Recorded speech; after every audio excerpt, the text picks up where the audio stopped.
galerinha! Tudo bem com vocês? Aqui é a professora Márcia Cristina, chegando aqui no canal História em Retalhos mais uma vez para a gente poder falar um pouquinho mais a respeito de um dos retalhos da história. Nós vamos hoje falar sobre o absolutismo. Vamos falar sobre as práticas mercantilistas que serviram para fortalecer o poder dos reis monárquicos aí do período moderno, tá? Então vamos começar com a aula de hoje. Se você ainda é novo aqui, não conhece o nosso canal, deixa aí o seu like, tá bom? Deixe seu like, compartilhe com seus amigos, ative o sininho das notificações para você não perder nada aqui do que a gente vem apresentando, tá certo? Então vamos pro vídeo.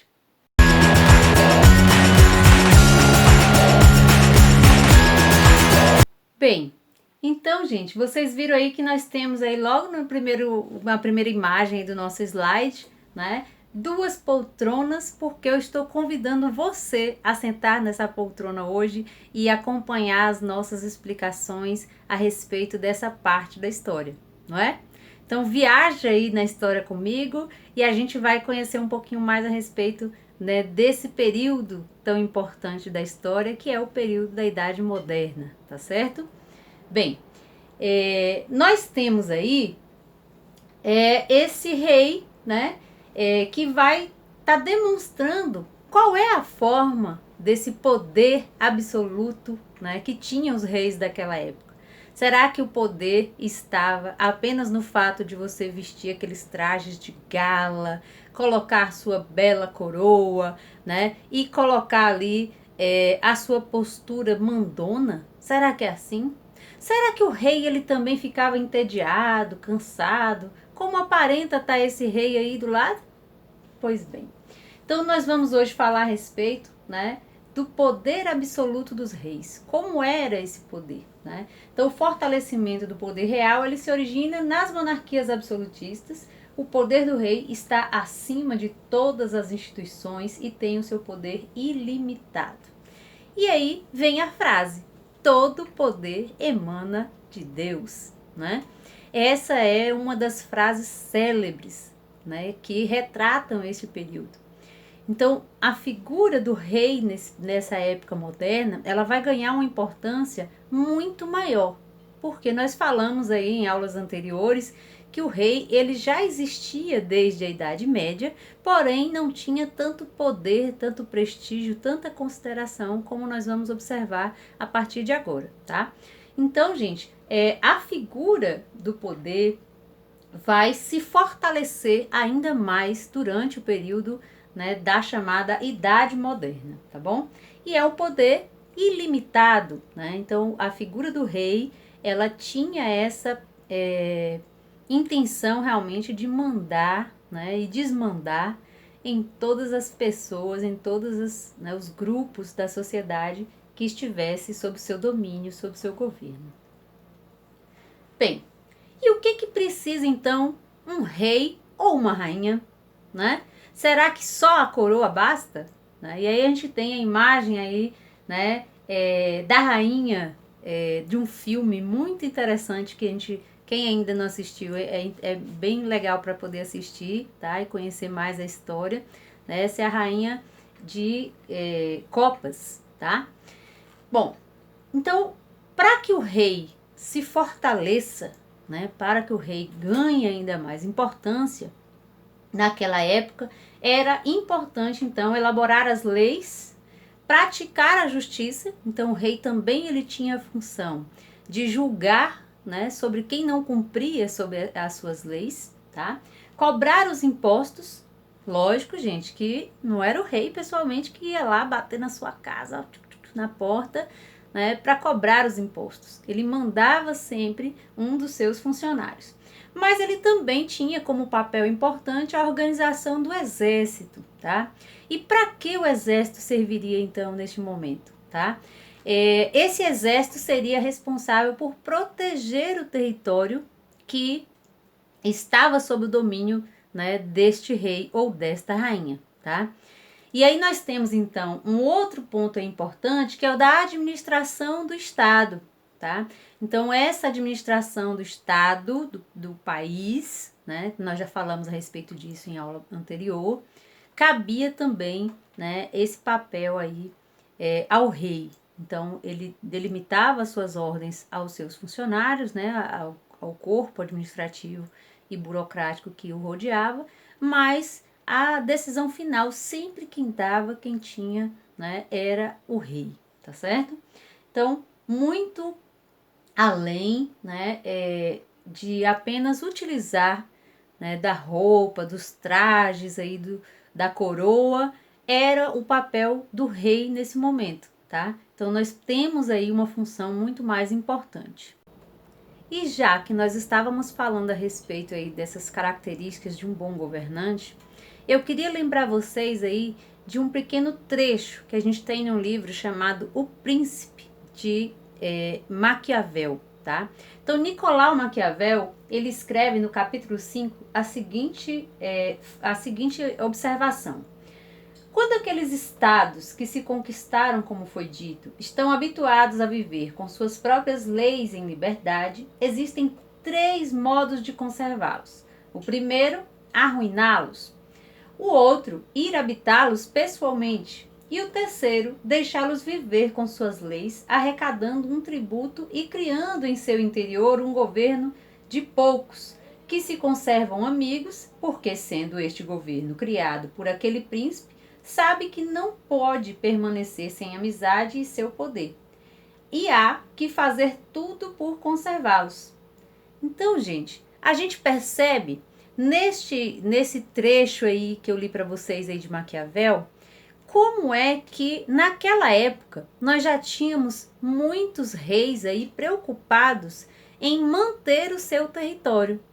Então, o fato de você dominar uma terra nova significava também que você deveria ficar atento, né, àquele território, àquela população, fazendo com que aquela população também gostasse do seu governo, também gostasse das atitudes do rei, para que assim então se estabelecesse de forma mais pacífica essas relações, tá? Então, essa é, né, algumas dessas características que a gente vai começar a compreender melhor a respeito, né, do novo formato de governo da época. E aí, gente, nós temos então as principais monarquias absolutistas que vão, dentro do período da Idade Moderna, estar, né, se apoiando nessas teorias e nesse formato aí, né, das ideias absolutistas, das ideias mercantilistas no seu próprio governo, tá? Então nós temos a França, a Espanha, Portugal e Áustria como sendo, né, os principais países aí que vão estar implementando essas ideias, esse formato no seu governo. Porém, nós vamos ver mais adiante aí em nossas explicações que cada uma delas vai dar ênfase, né, em determinada prática do que em outras situações, porque isso vai ter muito a ver com a característica de cada país, né, de que forma é que eles querem governar e aquilo que melhor atende, né, a sua própria população e a sua necessidade, tá bom? E agora então nós vamos falar então de quais foram esses teóricos que buscaram justificativas para o poder real, né? Então nós já falamos aí, né, que um dos grandes nomes aí que vai buscar fazer essa defesa é Nicolau Maquiavel, né?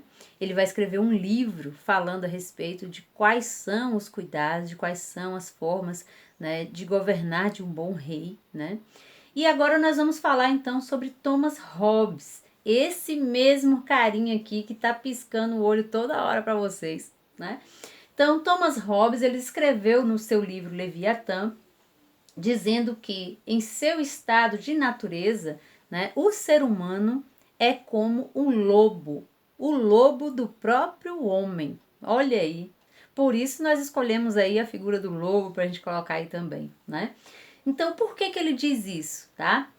Para ele, o ser humano, ele se assemelha muito com o lobo, né? O que o lobo faz? O lobo ataca, né? O lobo, ele quer pegar a presa, ele quer né, derrotar o seu inimigo, né? E faz isso por sobrevivência, lógico, né?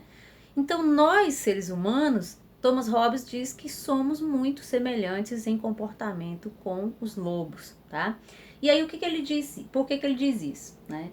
Para que haja a convivência pacífica, o ser humano devia abrir mão de sua liberdade para obter a paz do convívio social. O monarca seria responsável por manter a ordem social, garantia do convívio seguro de seu povo. Então, se nós, seres humanos, somos assim, tão, né, ferozes, né, somos capazes de derrotar, de trazer muitas vezes feridas, né, aos outros na nossa sociedade, ele vai escrever então no seu livro Leviatã, dizendo de que a única forma de controlar, né,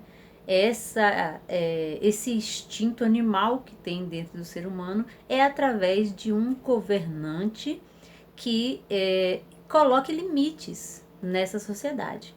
Então, para ele, nós temos essa necessidade de termos um governante para que a gente não cause a desordem, não cause violência, né, entre as outras pessoas. Então, para Hobbes, a garantia da paz e da vida em sociedade é um pacto entre os indivíduos. E nesse caso, o Estado, então, em sua forma monárquica, seria como um Leviatã, tá? O Leviatã era quem protegia, então, aí os seres humanos, né, as criaturas frágeis da própria maldade humana. Então, o rei serviria, então, né, de protetor, né, de cuidador desse povo que seríamos nós, tá?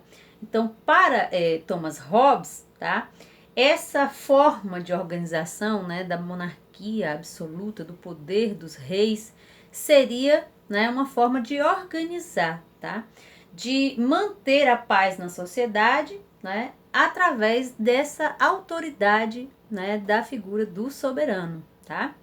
Então, o rei, ele viria então para trazer essa ordem, né? Acabava com a desorganização, acabava com a violência e trazia, né, a paz, a tranquilidade, as regras necessárias para a sobrevivência de todo o grupo, tá certo? Então, para o pensamento de Hobbes, serviria, né, esse governante serviria como se fosse uma espécie de pacto entre os indivíduos, né? Nesse pacto, nós teríamos então que renunciar à nossa própria liberdade, né, e nos submeter às leis, às regras criadas aí pelo nosso governante, o rei, né?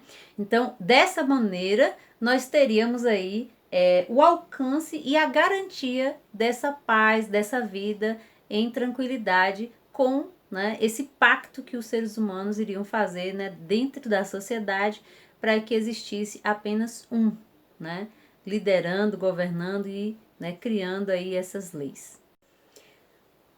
E um outro teórico aí também bastante importante, né, que vai defender e justificar o poder absoluto dos reis, é esse rapazinho que a gente tem aí, Jacques Bossuet, né? Então, é um francês, né, bispo, teólogo e filósofo, e ele viveu aí durante o século XVII, defendendo a ideia de que o monarca era o representante de Deus no mundo, tá? Então, essa ideia, né, de que Deus seria para nós, né, uma figura importante que representa Deus, então a autoridade dele é muito maior, né? Tem maior simbolismo, significado diante da sociedade do que você dizer que ele é só um governante, tá? Bom, então ele defendeu essa ideia, né, do direito divino, né, dos reis, e na França estabeleceu uma relação entre o poder dos reis e a vontade de Deus. Nessa linha de pensamento, questionar o poder do rei seria o mesmo que questionar a Deus. Então, quem é que ia ter coragem, né, de contrariar as vontades de um rei? Quem é que ia ter coragem, né, de dizer que o rei estava errado? Então, essas teorias desenvolvidas aí por Jacques Bossuet, eles vão então, né, deixar com que as pessoas acreditem com maior fidelidade né, nessa ideia de que o poder e as palavras, as ordens reais devem ser cumpridas sem questionar, tá? Bom, então, para esses filósofos, esses pensadores, né, a figura, né, do rei absolutista é muito importante, né, e passou a ser, né, defendida.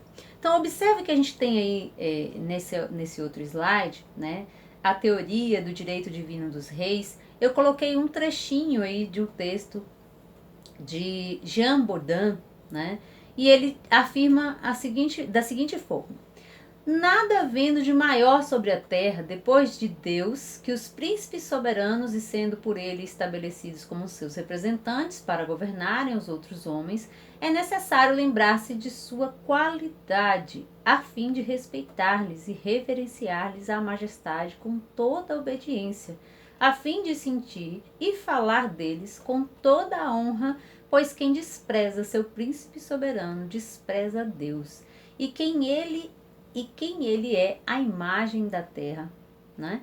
Então, nesse trecho aí, Jean Bodin, ele vai estar aí observando a importância, né? Destacando essa importância da gente respeitar, da gente reverenciar, né? E estar sempre atento às vontades reais, né? Às vontades do rei, né? E que qualquer tipo de contrariedade, né, para o soberano, para o rei, implicava, né, no seu desprezo e na sua falta, muitas vezes, com o próprio Deus, né? Então, essa ideia, né, dessa teoria do direito divino dos reis, ela, né, ajudava a fortalecer ainda mais a figura dos reis, né, que passava a ter muito mais importância a partir desse momento, tá? E aí agora a gente trouxe essa imagem da apoteose de Luís XIV, tá? Gente, essa tela é de Charles Le Brun, tá? Foi um pintor francês, fisionomista, teórico da arte e diretor de várias escolas de arte da sua época. E ele resolveu pintar, né, das figuras mais importantes aí do período, né, francês, que foi o rei Luís XIV. Nessa pintura, observem aí que nós temos a figura de Luís XIV, do lado esquerdo aí, sendo coroado, né? Então a gente tem uma série de anjos ao seu redor, né? Então ele está lá sendo coroado. Na parte inferior aí da imagem a gente tem alguns anjos com frutas, né? Que todas elas também têm um significado importante, o significado da eternidade, o significado, né, muitas vezes dessa proximidade aí com o divino, né? Temos aí mais aí acima na tela, né, um outro anjo aí com um cavalo alado, né? Então isso demonstra, através dessa imagem, o quanto é que os reis eles eram destacados também nas telas, nas imagens, aí, principalmente na França, né, os reis eles se utilizaram muito desse mecanismo, né, da construção da imagem. A gente vai falar bastante aí a respeito disso daqui a pouco. Então, qual é esse objetivo dessa tela que a gente tem aí, né? Então, a apoteose já vem de uma expressão grega, né, que significa tornar Deus, né? Então, tornar-se um Deus. Luís XIV foi um dos reis aí franceses que queria, né, se tornar um Deus a tal ponto que ele se autoafirmava como Rei Sol, né? Então, a figura que nós temos mais importante, né, para a vida, para o desenvolvimento das plantas, do ser humano, dos animais, é o Sol, né? Então, ele se entendia enquanto uma figura mais importante, né, daquela época, tá? E ele se auto-intitulava-se como Rei Sol. Então, nessa pintura que nós temos aí, né, essa alegoria, ela foi construída com base realmente nessa teoria de Jacques Bossuet, que queria enaltecer, né, queria engrandecer a figura do rei, né, Luís XIV, e aí ele vai, né, buscar fazer esse comparativo, né, esse comparativo aí da coroa que vem dos céus, né, que vem trazida pelos anjos, né, e que todos esses elementos aí que compõem o céu, as nuvens, o cavalo alado, os anjos, isso tudo pertence ao universo, né, de um rei poderoso, tal como foi Luís XIV, tá? Mas, né, não só a figura de Luís XIV se utilizou desses mecanismos aí voltados para a arte, como outros também, né? A gente sempre dá um enfoque maior a Luís XIV porque ele realmente fez isso com uma genialidade incrível, tá? A gente vai falar mais a respeito disso e mostrar algumas imagens, tá?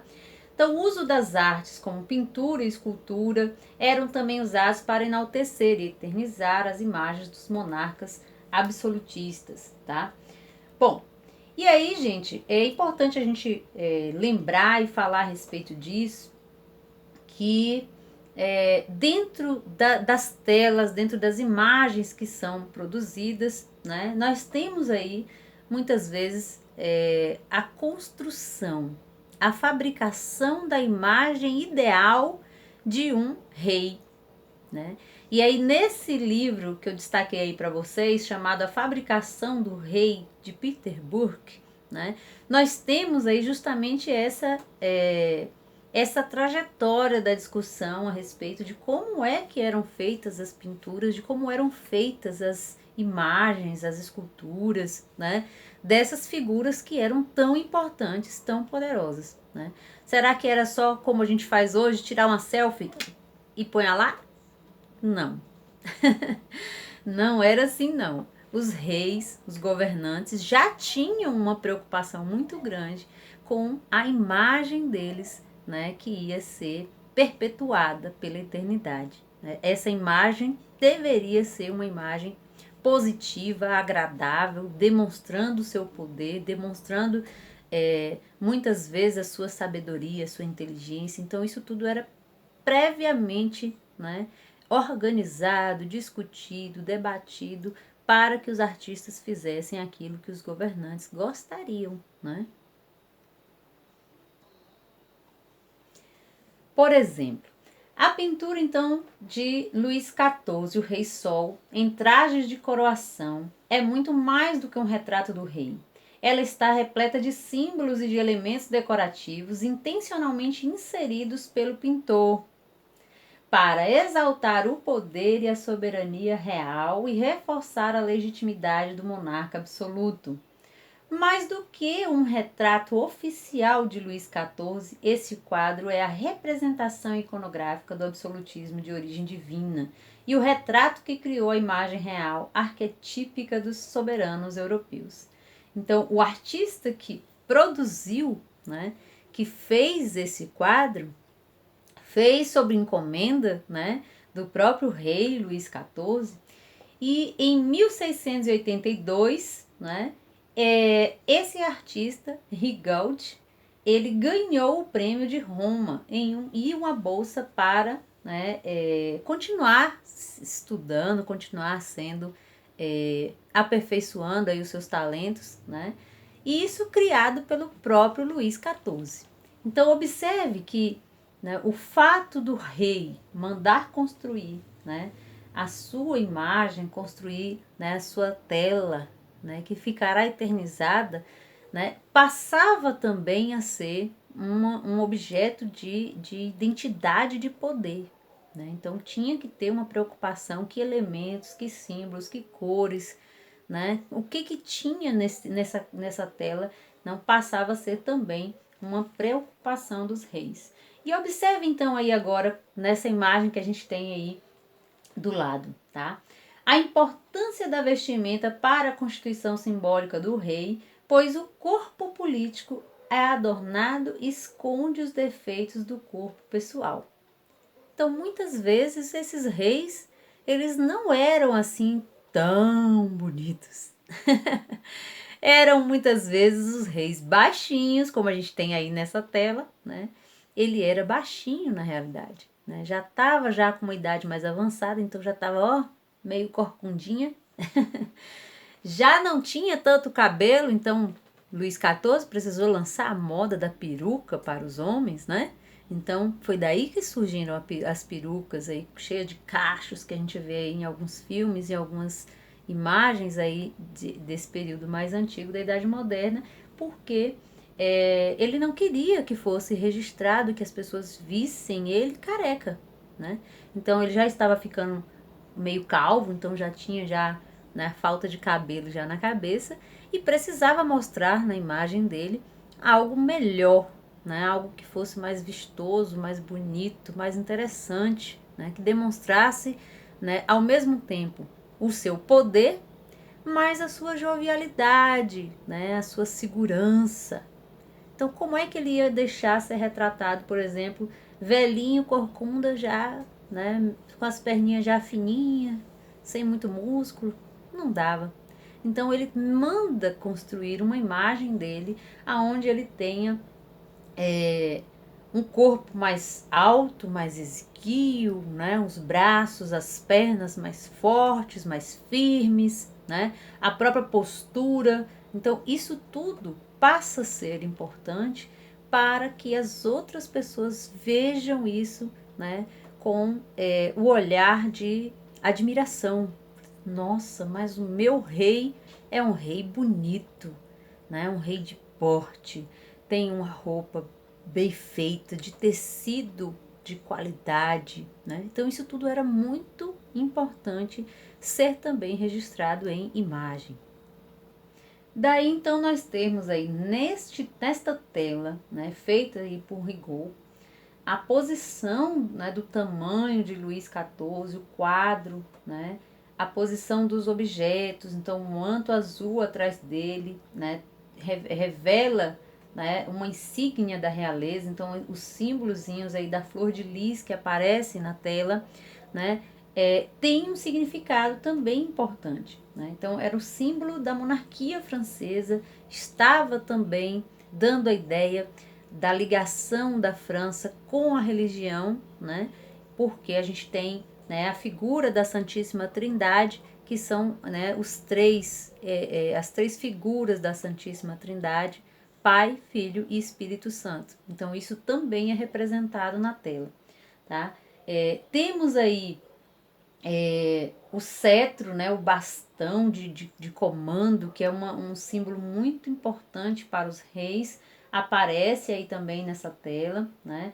O trono no fundo da tela, que, né, traz aí também um significado, né, mostrando aí que esse trono ele precisa, né, do rei, então o trono está assim meio escondidinho, mas, né, justamente para chamar a atenção dessa importância, né, que o rei precisa estar perto, precisa estar do lado, tá? E assim a gente tem diversos outros símbolos aí, né? A mão da justiça, a espada que aparece aí na figura, né? A espada revelando que a figura do rei é uma figura também, né, de um cavaleiro, de uma liderança, né, que também pode pegar em armas, pode lutar, como lutaram aí os seus antecessores, tá? Então, são vários esses elementos, né, o mármore, né, o pilar de mármore que reforça a ideia da estabilidade, da firmeza, né, do governo, né, de Luís XIV, o colar com a medalha da Ordem do Espírito Santo, né, que também é um símbolo, né, religioso, então ele carrega sobre o peito essa imagem também para ser destacada, tá? Então, vários dos elementos que aparecem, né, o tecido vermelho, que, né, tem alternâncias entre o vermelho, dourado, né, que revela essa riqueza, né, revela a questão aí que nós vamos estar falando aí do ponto de vista econômico, que também era muito importante para os reis, tá? Bem, nós temos aí, gente, uma outra manifestação aí também, né, de reafirmação do poder monárquico estava nas construções, né? Então, esses reis muitas vezes mandavam fazer construções magnânimas, como foi o caso aí, né, do rei Luís XIV, que mandou construir este palácio, o Palácio de Versalhes. É uma obra monumental, né, uma obra faraônica, né, levou muito tempo para ser, né, completamente terminado, né. Esse Palácio de Versalhes, na verdade, ele fica numa região mais afastada, né, da capital francesa, de Paris, e foi construído justamente com o objetivo de refugiar, né? A família real não queria ficar muito na cidade de Paris por considerar a cidade já bastante tumultuada. Então eles preferiam, né, essa região, que é uma região mais rural, para, né, fazer aí a construção da casa da realeza. É uma casa que contém, né, 2.153 janelas, 67 escadas, 352 chaminés, 700 quartos e 700 hectares aí só de praças e jardins. Então, olha que gasto astronômico foi feito para essa construção deste palácio, né? Uma das regiões aí mais procuradas para visitação. Hoje o palácio ele não serve mais como moradia, é utilizado hoje como um museu, né? Um museu histórico da França e também foi, né, um desses elementos de manifestação aí, né, do poder que tinha o rei francês nesse período, tá? Bom, e além, né, das construções, né, de esculturas diversas, também foi, né, moda o que lançou, né, muitos desses reis, muitas dessas figuras aí dos reis e rainhas absolutistas. Então nós vamos ver aí que nós temos até a nobreza toda parando, né, para a gente poder ver e para falar a respeito disso agora aqui. Né? Então muitas modas foram lançadas, então a gente já falou agora há pouco da moda das perucas, né, uma das modas que Luís XIV lança. Também os saltos aí de salto vermelho, os saltos altos, também foram, né, justamente do governo de Luís XIV, que, né, foi lançada essa ideia, né, e que ele usava e só alguns dos seus súditos podiam também usar o salto alto. Então não era assim para todo mundo não, né? E por que ele inventou isso? Porque, como a gente viu na imagem agora há pouco, ele era baixinho. Então ele não queria que as pessoas soubessem que ele era baixinho. Então precisava-se ter, né, esse destaque aí maior na altura. Então era uma das práticas aí adotadas por ele também. E agora então, gente, vamos falar sobre a nossa política mercantilista, que era, né, uma das práticas aí utilizadas por esses reis absolutistas como forma aí de fortalecer o seu poder, aumentar a riqueza do reino e uma estratégia, né, desses reis aí se utilizar aí de medidas econômicas que pudessem, né, beneficiar, que pudessem aí, né, fazer com que, né, o seu reinado ganhasse ainda mais destaque. Opa, tem um baldinho de ouro aí repleto, que a gente poderia pegar aí pra gente poder comprar ali um chocolatinho, né, gente?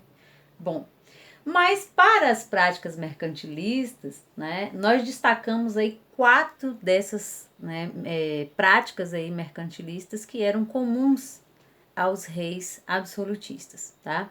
Lógico que a gente vai ver que nem todos eles adotaram todas essas práticas. Então a gente vai ter que, né, algumas regiões ou alguns países vão ter, né, ênfase em mais em uma e outra em outra prática dessas. Mas temos aí as 4: metalismo, a balança comercial favorável, o colonialismo e ainda o protecionismo alfandegário. Eita, quanto nome, hein? Mas não se preocupe, a gente vai explicar um por um aí para vocês entenderem melhor o que significa cada um deles. E o primeiro, eita, já tem aí um camarada, né, rindo a beça né? Porque está carregado de ouro, pedras preciosas, diamantes, rubis e uma infinidade, né, de tesouro. E essa era uma das questões que mais importavam para os reis absolutistas de sua época, né? Era estar arrecadando o máximo possível de ouro, de prata, de metais preciosos, de tudo que fosse riqueza para, né, o seu governo, tá? Então, nos séculos 16 e 17, os países adotaram a política do metalismo para o fortalecimento do absolutismo vigente. Então, isso ia servir para cada rei fortalecer ainda mais o seu governo. De que forma, né? Onde eles puderam, então, estabelecer os poderes, né? Os poderes estavam centralizados na figura do rei. Isso explica a busca incessante dos metais preciosos a partir das grandes navegações comerciais e as conquistas além mar pelos países ibéricos. Então, quem é que hoje não quer dinheiro? Não é? Então, os reis naquela época estavam todos com essa ambição, né? Todos eles queriam aumentar ainda mais o dinheiro, tá? E para eles, né, o dinheiro era o símbolo maior que eles podiam dar. Para isso era os metais preciosos. Por isso do nome metalismo, gente. É muito fácil. Fiquem atentos a isso. Então, metalismo era quando os reis queriam metais preciosos. E os metais mais preciosos que eles tinham eram ouro e prata, tá bom? Bom, então, o nosso amigo Simpson vai aí, né, vai ficar aí carregado de ouro, e a gente vai agora ver um pouco sobre a balança comercial favorável. Balança mesmo, tá? Então, a gente colocou aí uma imagem aqui em cima, ó, que vai estar mostrando essa balança, né, da economia, tá? Então, todos esses fatores que nós estamos falando aqui estão relacionados, ó, ao dinheiro. Então, cada um dos reis também tinha as suas preocupações aí financeiras. Então, o que significa balança comercial favorável, tá? É uma das regras, né, que definia esse fator, dizia que seja obstaculizando tanto quanto for possível todas as importações de bens estrangeiros. Em outras palavras, o país deve buscar vender mais do que comprar. Então, a prioridade dos governos absolutistas era, né, vender muito mais do que comprar, tá? Por que isso, gente? Quando a gente vende mais, nós vamos ter mais dinheiro entrando dentro do nosso bolso, não é isso? Se eu comprar muito, o que eu vou ter que fazer? Eu vou ter que tirar dinheiro do meu bolso para mim poder pagar. Então, quando eles começaram a observar que era melhor para os países, né, eles terem mais dinheiro entrando do que saindo dos cofres, eles começaram então a chamar a atenção, né, da sua população, dos seus comerciantes, para que eles buscassem exportar mais produtos, vender para outros países, tá? Do que importar. Porque se eles fossem importar, eles iriam ter que comprar de outros países e o dinheiro ia embora, tá certo? Então, à medida que a gente, né, exporta, a gente está vendendo nossos produtos para outros países, nós vamos ter o dinheiro de lá vindo para o meu. Então, aumenta as minhas receitas, certo? Então, há o objetivo dos reis em fazer essa balança comercial favorável, porque nós vamos ter cada vez mais dinheiro entrando dentro do reino para os cofres do rei, para os cofres, né, do seu país, do que saindo, tá? Então, lembrem bem, balança favorável, né, a balança comercial favorável, eu vou ter que aumentar a minha exportação. Então, eu vou pegar os meus produtos, ó, vou vender esta caneta, então eu vou estar recebendo esse dinheiro, vai entrar no meu bolso, tá? Então, se eu faço isso, eu vendo mais, é melhor, né? Melhor do que eu importar, porque se eu importar, se eu trazer de outros países, né, mercadoria para o meu país, eu vou ter que pagar. Então, eu vou ter que gastar do meu dinheiro para pagar os outros países, o dinheiro vai sair do meu país para outros, tá certo? Então, fica a dica. Balança comercial favorável. Lembrem aí, ó, da balancinha. Olha como é que tá lá. A diminuição das importações está lá em cima, tá? E o aumento das exportações está bem aqui embaixo. Por que essa imagem tá assim, gente?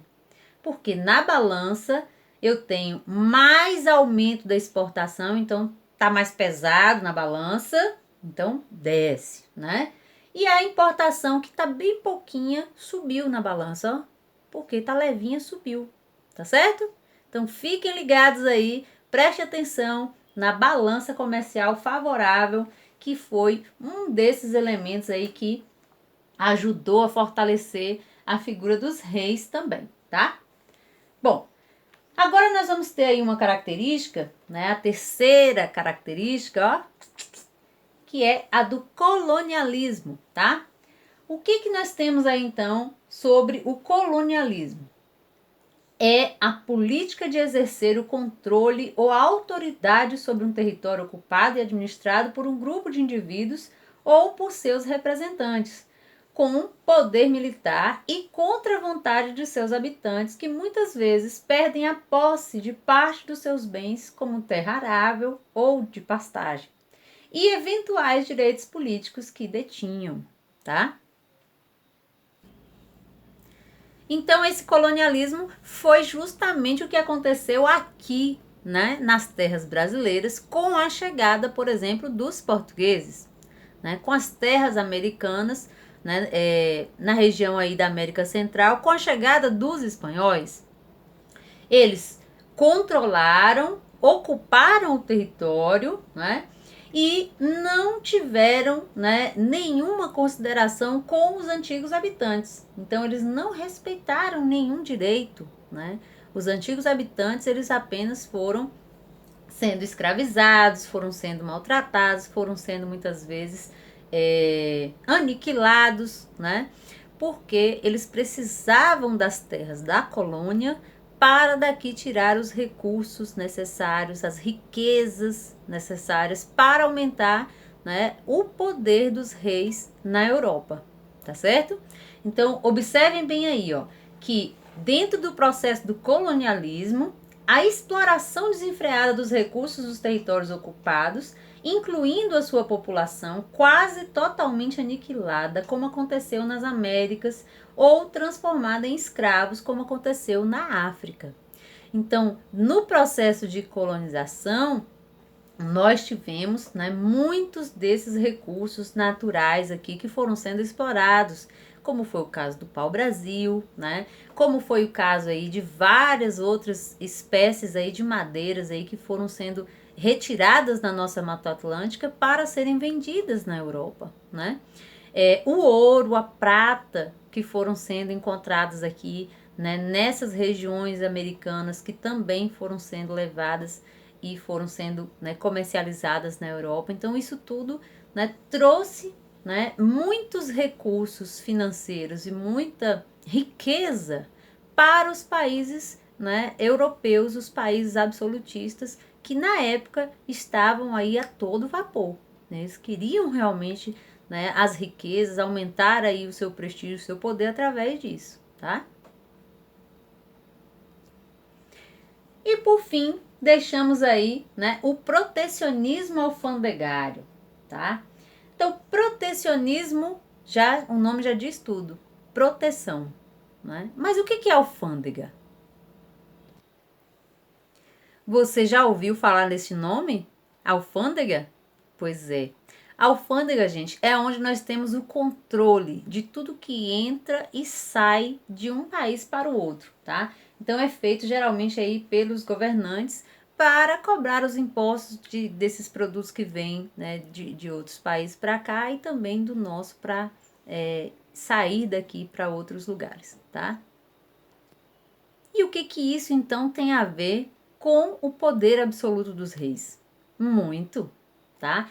Então, o que eles chamam a atenção aí? Que esse protecionismo alfandegário tinha como objetivo aí, né, a medida que aposta no livre comércio e se baseia na criação de altas tarifas para os produtos estrangeiros, tá?